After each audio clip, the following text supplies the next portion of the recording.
Hi, welcome to Design It with Tammy Gibbs. I'm Tammy. Today I'm going to do just a quick tips and tricks because we've had so many people, because of the merchandising playbook that I've done and some previous videos in my workshops, when we have been discussing how Etsy has changed it up now. As of this video, they're using your same cover image will be used for both inside your shop grid and also in your search results, but they display in different orientations. So inside your shop, it's going to be square, and inside the search results, it's going to be portrait, which can cause a lot of problems depending on how you have designed and spent all your time creating just the right image, and you think you've got it just perfect and that it's going to display correctly. It's going to be an advantage for you to sell that product, and then you're not seeing it in search results, so you don't see what the buyer is actually looking at.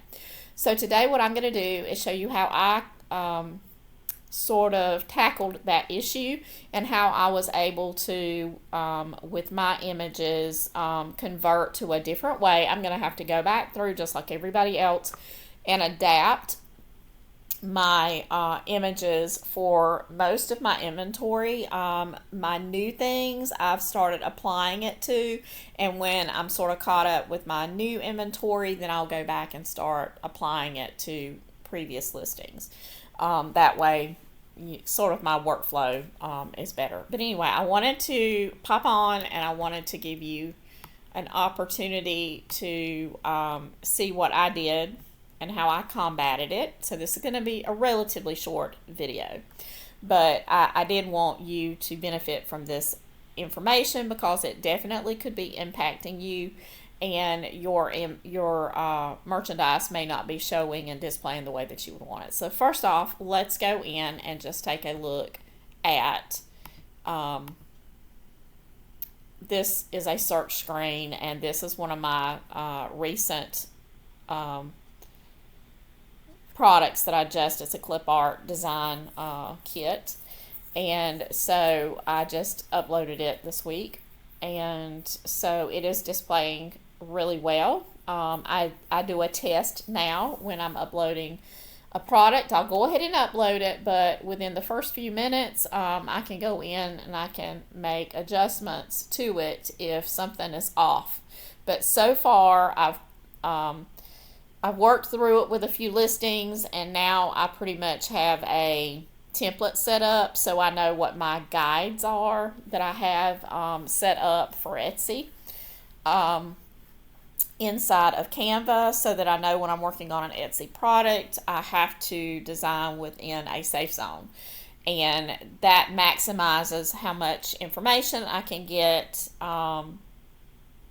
for that cover image. Now, it's not as important to have your other images, so if you need to just change that one image until you can get a better grasp of everything, then that's going to be good.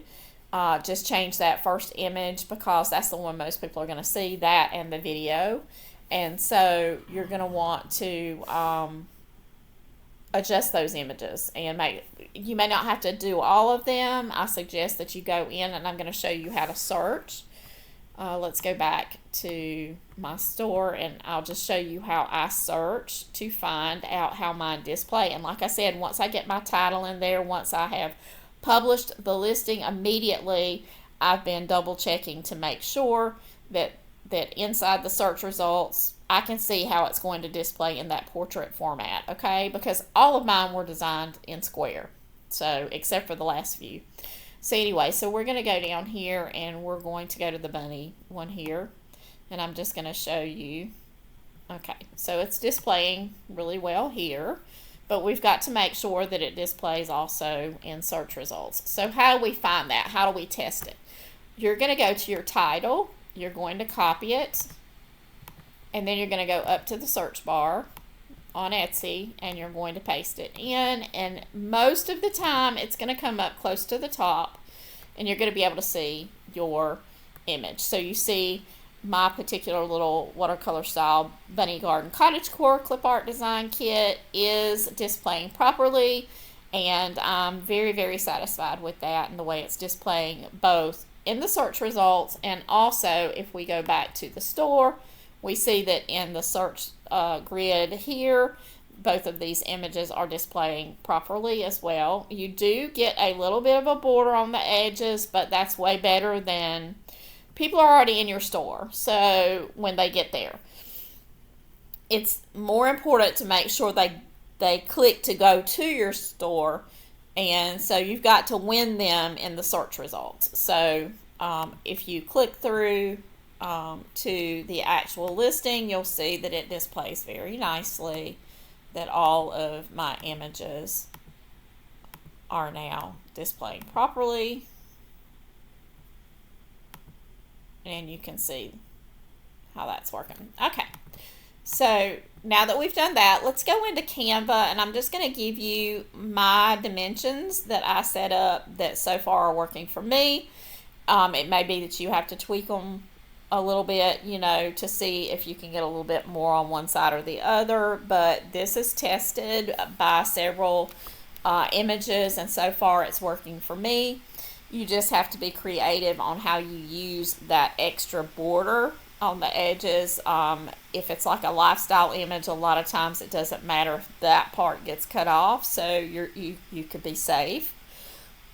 Just make sure any of your actual mock-up of your imitations or any product that you're selling is going to be in the middle, in the safe zones. It doesn't have to be in the middle, but it does have to be in the safe zone, and so that you're taking that into consideration when you are designing those covers, because you spend all that time doing them, and if it doesn't display properly, you've wasted your time.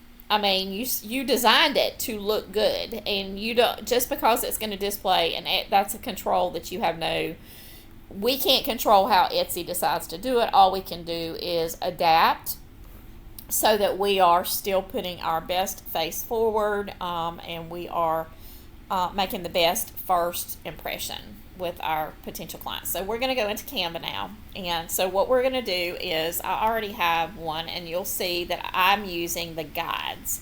If you don't know how to turn guides on, you go under File and Settings, and then Show Rulers and Guides. Okay, and so so here on the left, now my workspace, the square here that I'm working with, is 3,000 pixels by 3,000 pixels, okay? And I experimented with a whole bunch of different, you know, dimensions and stuff like that. This one works the best for me. And so I was able to use it and get successful results. Okay, so if you see here at the top where it highlights up here where this guide is, it says 267. So 267 is going to be what we're going to go onto our blank to set up, and we're going to go to 267. Now, is that easy? It really isn't. You really have to blow it up kind of big in order to get that where you can drag to, you know, the more precise alignments here. So let's see what the right hand side is at 2767. So we go back in here, and we try to drag this one to 2767.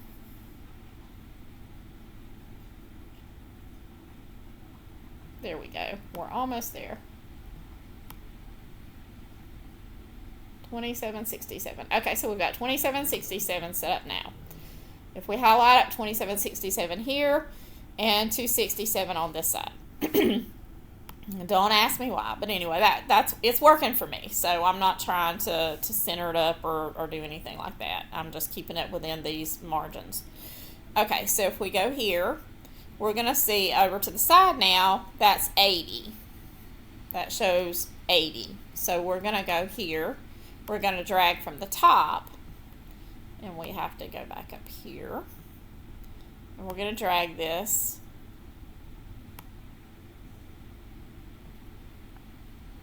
one up to 80. There, so that's at 80.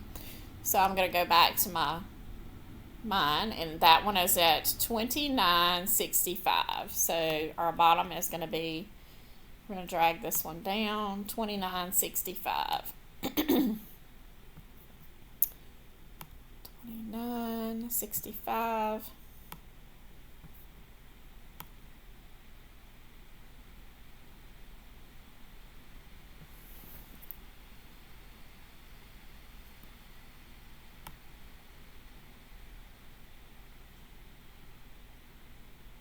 There we go, 29.65. So now we have that set up. Okay, I'm really not sure about locking the guides. I really haven't found a way to lock the guides. It's not giving me an option for that. So you have to be super careful when you're dragging things.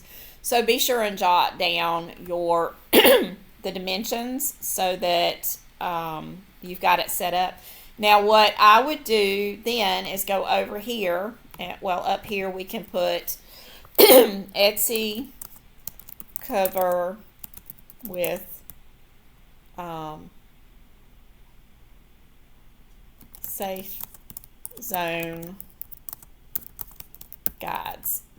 Okay, so then we turn it into a brand template, and now all we have to do when we start, we publish it. Well, we could set up it in a folder, but we didn't. Okay, so now we have this Etsy cover with safe zones. If we want to use it, we just click on that. It opens up a brand new one, a brand new copy, without us having to go down and do a copy each time.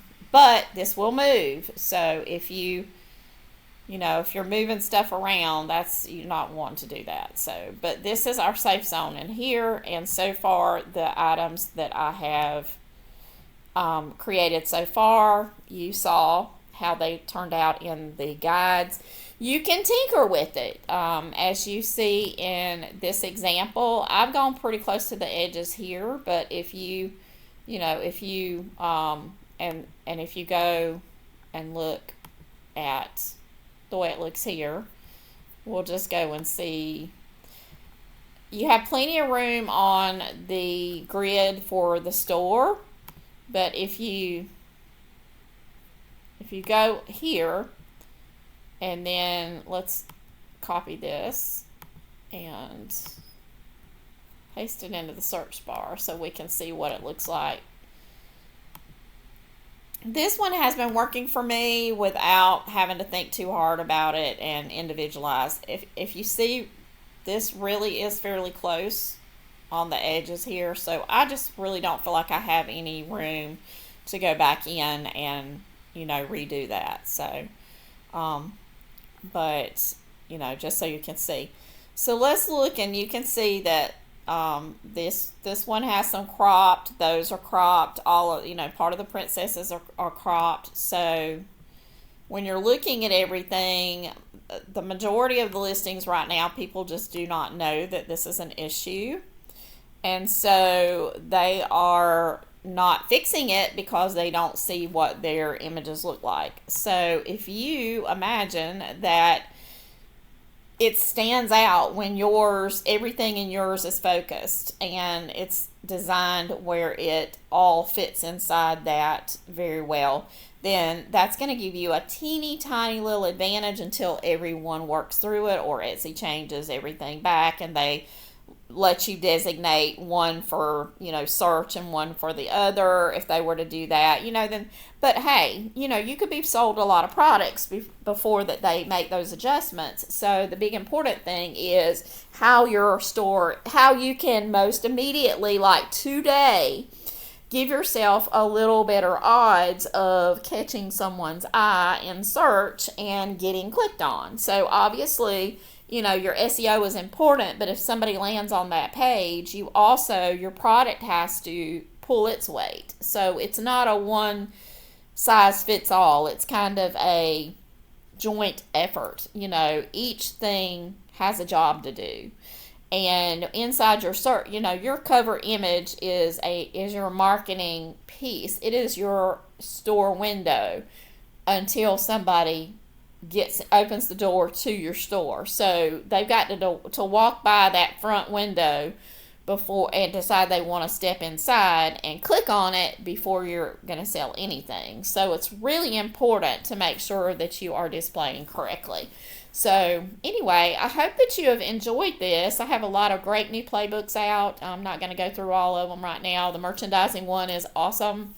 Lots of examples. The invitation one, lots of visual examples in it to give you inspiration. So be sure and check all that out. I'll have the link to my website, and then of course you can purchase.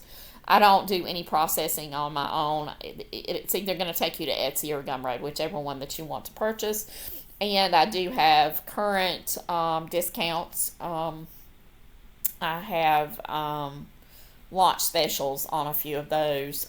Some of the more recent playbooks, I just put one out on vintage and retro, which is great for prompting those all the different decades, the eras, so that you have the proper language and the objects, that match those eras and everything. So those are doing really well. And then also I have one on cottagecore. And, these are specialty playbooks that are designed around those niches. And they are just awesome. They just go beyond volume 2, where I packed that full of so many amazing phrase banks and everything. But these specialty playbooks I'm doing now are going to give people that are